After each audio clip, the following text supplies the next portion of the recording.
You're not going to believe what happened in this game and series. That and more in this video, including an unexpected but expected upset in the East. Welcome to another video at Rewritten Rings. If you enjoy this content, please subscribe, it goes a long way. Today we look at the 1988 Conference Semifinals in our universe. Let's get right into it. We start with the Rockets Mavericks. These Rockets are making their first appearance in the Conference Semis in our universe, while the Mavericks are the defending West champs, who lost in the finals in a historic fashion last year. They're looking to get back and prove themselves. Next we have our defending champion Sixers versus the Bulls. The Bulls didn't even make the playoffs last year because of injuries with Ewing. When he's healthy, they've made the conference semifinals each time, while the defending champs are looking to make their fourth straight conference final. Without Dr. J, can they do it? Next we have the Lakers and Warriors. The Warriors are back in the conference semifinals for the first time since their first year, while the Lakers have yet to miss a conference semifinals. Actually, they have yet to miss a conference final in our universe. Can the Warriors change that, or will it be the Lakers in the conference finals once again? And finally, we have the Celtics and Bullets. The Celtics have been the number one seed in our universe 4 of the 5 years, while the Bullets are a dangerous team. They proved to be the toughest matchup for our defending champions Sixers last year, losing at the buzzer in Game 7 by 3 in last year's conference semifinals. Can they now prove to the league they're the best team in the East? Those are the matchups. Let's get to simming. We first go to Chicago, where our defending champs are 1 game away from sweeping the Bulls. Let's simcast and see what happens. It's back and forth early in the game. Oh wow, the Bulls are winning big in the second quarter. They're up 20 plus in the third.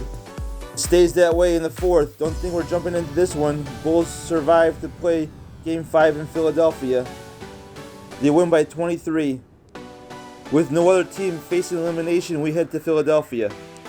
Bulls get it back to Chicago. It's a close game early. Sixers take a double-digit lead in the second. They're up big in the third. It's a double-digit lead in the fourth. If it gets closer, we'll jump in. Sixers are pulling away late. I don't think we're going to jump in yet. I think the Sixers are going to take this series in 5 on their home court. The final is 107 to 122. Let's see how the Sixers got it done. Sixers won game 1 by 4. Malone was outstanding with 31, 12, and 5 steals. Barkley added 23 and 8. Ewing led the way for the Bulls with 25 and 14 and 3 blocks. No one else showed up. Sixers won by 10 in game 2. Barkley was amazing with 32 and 16. Moses Malone added 23 and 14. Maurice Cheeks had 16 and 11. Patrick Ewing had 29 and 8 for the Bulls. Reggie Theus added 26. Once again, the Sixers won by 10. This time on the road, Barkley had 37 and 14 in Game 3. Moses Malone had 28 and 12 with 4 steals. John Williams had 21 and 8. Reggie Theus led the way for the Bulls with 27. Jerome Kersey added 24 and 6 assists. Ewing added 21 and 6. As we know, Bulls won Game 4. Patrick Ewing was amazing with 39 and 15.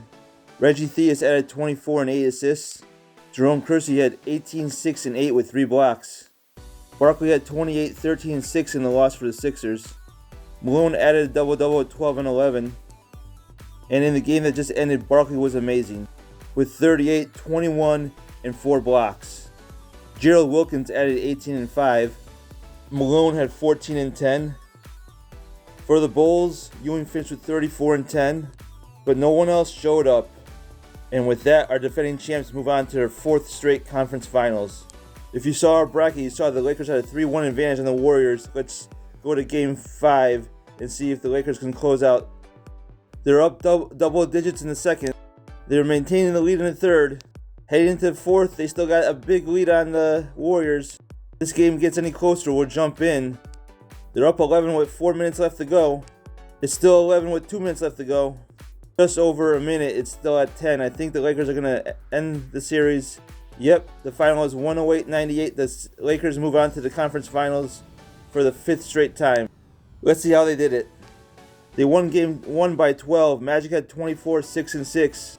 James Worthy had 18, 11, and 3 blocks. Byron Scott also had 18 with 5 assists. Buck Williams led the way for the Warriors with 24 and 9, but got no help. Wow, Lakers won by a bucket in Game 2. Magic had 26, 9, and 16 assists. Scott added 18 and 5. Jim Paxson led the way for the Warriors with 18 and 6 assists. Short also had 18. Warriors won Game 3 by 9 thanks to Buck Williams. He had an amazing 35 and 12. Jim Paxson added 24 and 6. Sam Bowie had a double-double, 11 and 11. Worthy led the way for the Lakers, 18 and 7. It looks like Magic Johnson fouled out. Yep, he finished with 6 fouls and played only 21 minutes. Wow. Lakers won by 1 in Game 4. Magic Johnson had a triple-double, 29, 10, and 10. Worthy had 25 and 9. Buck Williams had 30, 11, and 3 steals for the Warriors, who lost by only 1. The series could have been very different if the Warriors won these 2 close games. And now the closeout game you just saw end. Magic Johnson led the way for the winning Lakers with nearly a triple-double, 34, 13, and 9, and 4 steals. Worthy added 33 and 15. Floyd led the way with 21 for the Warriors. Sam Bowie added 20 and 6. Buck Williams had 16 and 16 with 3 blocks. He was the most consistent of them all. I just remember this was a first-round series last year where the Warriors pushed the Lakers to 5 games.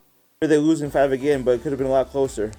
Wow, the Celtics are 1 loss away from not making the Conference Finals for the first time in our universe. Let's see if they can get the win at home and force a Game 6. They're up 10 in the second. The Bullets came back and they're winning the third. They're now up double digits in the fourth. If this game gets any closer, we'll jump in. But it looks like the Bullets are pulling away. With 5 minutes left to go, they're up 14. Just over 2 minutes, they're up 13. Yeah, it looks like the Bullets are going to eliminate the Celtics for the first time in our history. The Celtics don't make the Conference Finals. The Bullets beat them in 5 games. Wow. Let's see how they did it. It started with a 6-point upset in Game 1. Led by Clyde the Glide, who finished with 26, 6, and 6. John Stockton, wow, 20, 14, and 5 steals. Bird filled up the stat line in the loss with 22, 14, 8, and 3 steals. No one else showed up for the Celtics. Looks like McHale fouled out playing 26 minutes. Celtics came back in Game 2, winning by 8. Otis Birdsong led the way with 26. But Bird filled up the stat line again. 23, 9, 5, and 3 steals. McHale added 18, 8, and 3 blocks. Even Michael Cage had a double-double, 14 and 12. The X-Man Xavier McDaniel led the way for the Bullets with 17 and 8. John Stockton had 16, 14 assists, and 3 steals. Looks like Clyde Drexler fouled out with 30 minutes logged. Arvydas Sabonis finished with 14 and 10. The Bullets cruised to victory in Game 3, winning by 20. John Stockton led the way with 30 and 12. Jeff Malone added 21. The X-Man had 18 and 8 with 3 steals. Side note, looks like Drexler fouled out again. And Sabonis had a double-double, 17 and 11. Birdsong led the way for the Celtics with 23. Bird finished with 20 and 5 but fouled out. He only logged 25 minutes. Doc Rivers finished with a double-double, 10, 5, and 11 assists. For the Bullets, John Stockton finished with 27 and 5 assists as they cruised to another 20-point victory. Drexler had 23, 7, and 5 steals. The X-Men had a double-double, 18 and 11. McHale led the way for the Celtics with 29 and 7. Bird nearly got a triple-double with 28, 9, and 8 with 3 blocks. With these stat lines, you thought the Celtics would have won. But no one else showed up. And now the game you just saw end. Drexler led the way with 30 points for the Bullets. Jeff Malone had 21. Stockton had 20, 12, and 3 steals. Bird led the way with 29 and 15 for the Celtics. McHale added 23 and 12. Michael Cage had 11 and 10 with 5 assists. And with that, the East has a conference finals. It will be the Bullets and Sixers again. This time the winner will decide the East. We'll go 7 and end on a last-second shot like it did last year. Well, 3 series have already ended and we haven't jumped into anything yet. Will this series be different? The Rockets are at home with a 3-2 advantage, looking to close out the West champion Mavericks. Will we have another upset? Let's simcast and find out.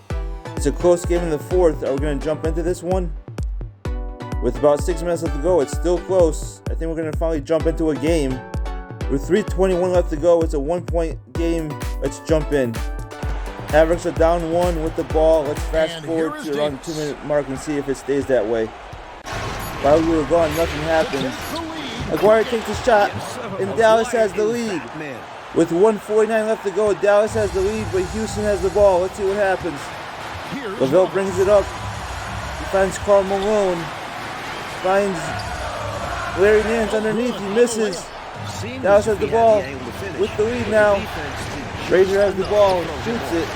Misses. Houston has the ball now. Who's Frazier and why is he shooting the ball? Lavelle has the ball again. He's looking to bring it down low. Got it to Malone. Malone gets blocked by Benjamin. No, wait, they call a foul. Malone is going to the line to see if he can get his team a lead.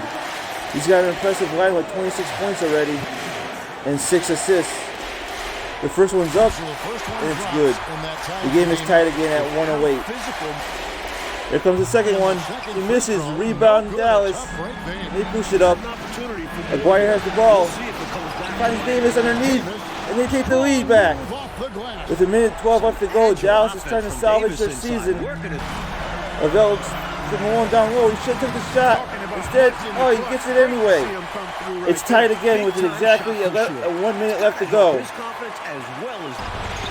Aguirre looks to ISO. He's trying to get a shot. Makes a turnaround. Makes it. Dallas with the lead again. With 41 seconds left to go, Houston calls timeout. Lavelle gets the ball in the corner. He takes the shot. Misses. Rebound Houston. He knows Malone to tie the game. It was. Timeout Dallas in a tie game with 34 seconds left to go. With 18 on the clock, Aguirre has it. Passes it off to Davis. He takes the shot. Misses. Rebound Houston, and they call a timeout. Why did Aguirre pass it off to Brad Davis? Doesn't he remember what happened in last year's finals? If you don't remember, check out my video in my 1987 playlist. With 7 seconds left to go, Lavelle is all by himself, and he's looking to win the game. He misses. We're going into overtime. Why didn't the ball end up in Malone's hands? With 2:30 left to go, the Rockets have a 5-point lead. Let's jump in and see if they can hold on and win the series. Here in overtime. Aguirre has it with 10 seconds on the shot clock. Makes a move. Misses. Rockets have the ball in the 5-point lead. Del Curry brings it up.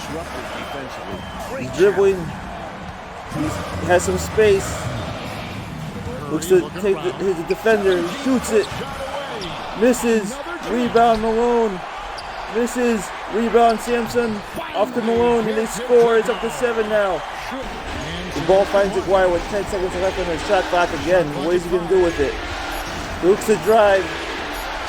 Finds some space. Gets the layup. It's a 5-point lead again with 1:26 left to go.